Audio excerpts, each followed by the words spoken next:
नमस्कार दोस्तों, एक बार फिर से स्वागत है आपका मेरे यूट्यूब चैनल पर। तो देखिए दोस्तों, जब देश के खिलाफ साजिश रची जाती है तो उसका जवाब सिर्फ सरकार नहीं देती। भारत की कंपनियां भी मैदान में उतरकर दुश्मनों को जवाब देना जानती हैं। और इस बार मैदान में उतरी हैं नायारा एनर्जी। अब सुनिए असली खेल क्या है। अमेरिका ने रूस पर सैंक्शन लगाया, जिसके बाद यूरोप ने रूस से तेल खरीदने वालों को धमकाया। और इन सब के बीच निशाने पर आ गई भारत की नयारा एनर्जी, क्योंकि वो रूस से कच्चा तेल खरीद रही थी और उसे रिफाइन करके यूरोप तक भेज रही थी। क्योंकि अब सबसे बड़ी खबर आ रही है और बताया जा रहा है कि इराक से भारत में तेल आ रहा है, जिसे नायरा ने खरीदा है। और न सिर्फ आ रहा है बल्कि डिलीवर भी हो गया है।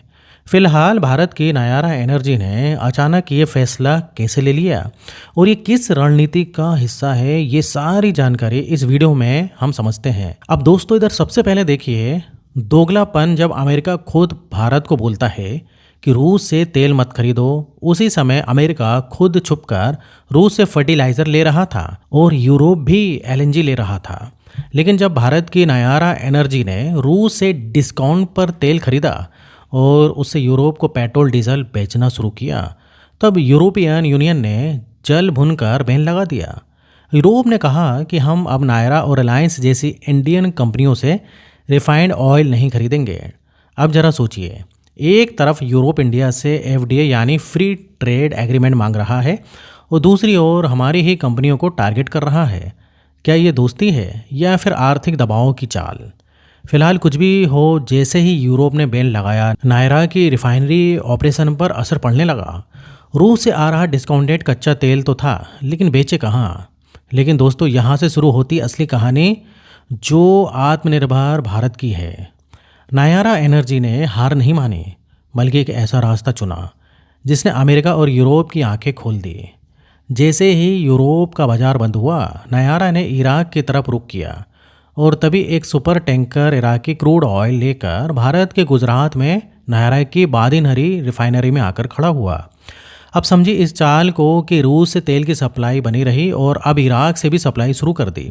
यानी चाहे अमेरिका सैंक्शन लगाए, चाहे यूरोप दरवाजे बंद करे, भारत की कंपनियां चाल चलना जानती हैं। अब आप पूछेंगे कि इराक को आखिरकार क्यों चुना गया? तो इसके लिए आपको बता दूं दोस्तों, इराक कोई छोटा नाम नहीं है। इराक अभी भी भारत का बहुत बड़ा तेल सप्लायर है। 2019 में ही रिपोर्ट आई थी कि भारत की ज़रूरतों का 20% हिस्सा अकेला इराक पूरा करता है। और यही नहीं, जब अमेरिका से भारत का तेल इंपोर्ट बढ़ा था, तब भी इराक की हिस्सेदारी कमज़ोर नहीं हुई थी। आज हालत ये है कि भले ही इराक से आने वाला क्रूड ऑयल थोड़ा घटा है, लेकिन जब ज़रूरत पड़ी, इराक ही भारत की सबसे बड़ी ढाल बनकर खड़ा हुआ। तो अब आप पूछेंगे कि क्या ये भारत की रणनीति है? तो जवाब है बिल्कुल हाँ। आज नायरा जैसी कंपनियां भारत की विदेश नीति और रणनीतिक सोच का हिस्सा बन गई हैं। रूस से सस्ता तेल लेकर भारत ने रिफाइन करके यूरोप तक बेचा। अमेरिका यूरोप ने बैन लगाया तो इराक से क्रूड ऑयल मंगवा कर अपनी रिफाइनरी बचाई। और अब माइक्रोसॉफ्ट जैसी अमेरिकी कंपनी के खिलाफ कोर्ट में मुकदमा भी ठोक दिया गया। यानी कि अब जवाब भारत भी देता है और कंपनियां भी देती हैं। तो दोस्तों, आपने देखा कि कैसे नायरा एनर्जी ने अमेरिका और यूरोप के सामने हार नहीं मानी, बल्कि इराक की क्रूड मंगवाकर अपनी रिफाइनरी चालू रखी। लेकिन लोगों को सबसे बड़ी शंका है कि नायरा एनर्जी ने हार मान ली। तो उन सबको बता दें कि ये एक ऐसी रणनीति का हिस्सा है जिसका परिणाम आने वाले समय में आप लोगों के सामने होगा। लेकिन कहानी यहीं ख़त्म नहीं होती। अब नायरा एनर्जी ने सीधा अमेरिका की टेक कंपनी माइक्रोसॉफ्ट को कोर्ट में घसीट लिया है। जी हाँ, जो अमेरिका हमें रूस से तेल खरीदने पर नसीहतें देती है, अब उसकी ही सबसे बड़ी कंपनियों को भारत की ज़मीन पर घसीटा जा रहा है। दोस्तों, असल में मामला ये है कि नायरा एनर्जी ने माइक्रोसॉफ्ट के खिलाफ एक बड़ा कानूनी केस दर्ज कर दिया है। और वजह है कि माइक्रोसॉफ्ट का क्लाउड सर्विसिंग कॉन्ट्रैक्ट, उसमें गंभीर समस्या। अब नायरा का कहना है कि माइक्रोसॉफ्ट ने उसे गलत सॉफ्टवेयर सर्विस दी, जिससे उसके ऑपरेशन प्रभावित हुए।